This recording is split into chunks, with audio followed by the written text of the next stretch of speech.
Hay dos clases de campaña o gobierno: los que ya tuvieron una crisis y las que los van a tener en el futuro. Así de simple, por lo cual prepararse con antelación es de vital importancia, pues si se quiere tener éxito en política hay que prepararse para no improvisar y rodearse de los mejores. De eso vamos a conversar hoy en la videocolumna 256 y que hemos titulado Claves de la comunicación política moderna, parte 17. Hablemos de crisis. La solución de crisis como situación necesaria y decisiva para la sobrevivencia de una campaña y por supuesto para un gobierno, generalmente son resultado de prever oportunamente las consecuencias producidas por actos imprevistos que suelen afectar tanto al público interno como al externo. Así como en las campañas es usual que se presenten crisis, en los gobiernos es prácticamente una regla general, por lo cual es usual decir que hay dos clases de campaña y de gobierno: los que ya tuvieron una crisis y los que van a tener una crisis en el futuro, puesto que la regla casi nunca falla. Dependiendo de las distintas variables en el ámbito de gobierno o campaña de que se trate, es decir, municipal, si es municipal, departamental, provincial, estatal, nacional, cuanto mayor sea el tamaño del gobierno o de la campaña, mayor será la posibilidad de confrontar una crisis, de manera tal que prepararse con antelación es una responsabilidad de los gobernantes y los candidatos y de sus equipos. Ahora bien, es prioritario tener claridad y decantar si efectivamente tenemos una crisis real o una imaginaria, puesto que en ocasiones esas crisis imaginarias pueden terminar generando verdaderos riesgos con incidencia a lo interno, bien sea de una campaña o de la gestión de gobierno, y perturbando la buena marcha de cualquiera de ellas. Como toda crisis, también tiene etapas, las que pudieran clasificarse por escalones, donde la primera de ellas es la preocupación por una situación en particular. Indistintamente si la crisis o la amenaza de crisis es interna o es externa, el simple hecho de que preocupe debe ser un llamado para que se le preste atención y se observe de inmediato. Ahora,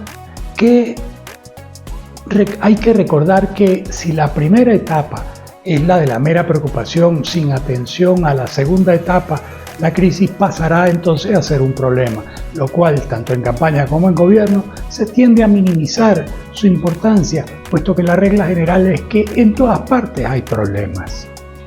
Por la propia dinámica del día a día, lo que se visualiza como apenas un problema en ocasiones tiende a postergarse la acción de analizar el problema y de resolverlo, con lo cual se eleva a otro escalón en las etapas de la crisis y formalmente se tiene entonces una verdadera crisis.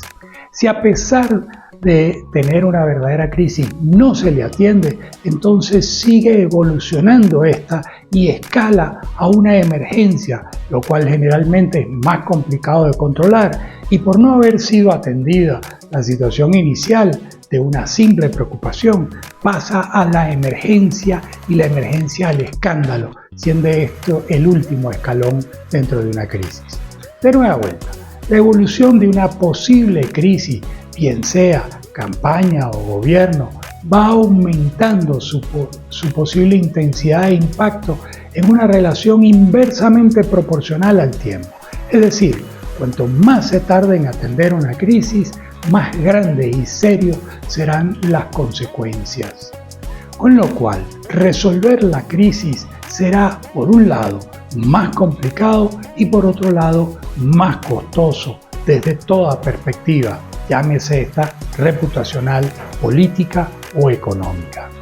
Todo lo anterior pudiera entonces parecer exagerado, pero preguntémonos, ¿quién sabe cuándo o cómo surgirá una crisis?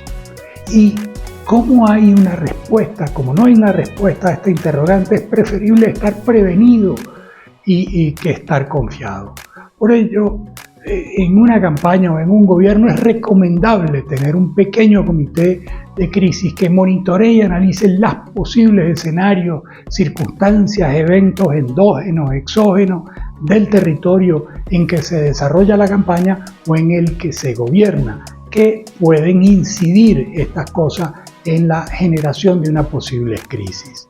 Por lo tanto, un comité o gabinete de crisis como primera instancia debe estar formado por personas que, además de tener ciertos niveles de responsabilidad, también tengan el poder para la toma de decisiones oportunas.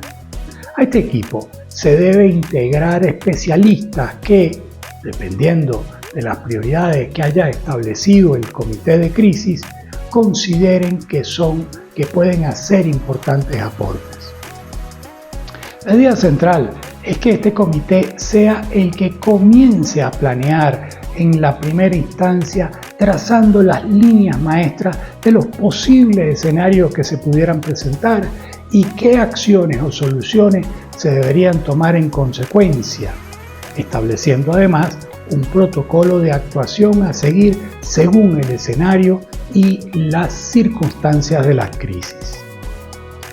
Como conclusión, debemos dar la aplicación del viejo adagio popular: más vale prevenir que lamentar, sobre todo si se está claro que tanto en gobiernos como en campaña sí o sí van a enfrentar una crisis en el transcurso de su proceso y desarrollo. Lo anterior ratifica una vez más que en política, si se quiere tener éxito, hay que prepararse para no improvisar y rodearse de los mejores. Bueno, hasta acá la videocolumna de esta semana. Como siempre, será un gusto leer sus comentarios en las redes sociales. Por lo pronto, nos vemos.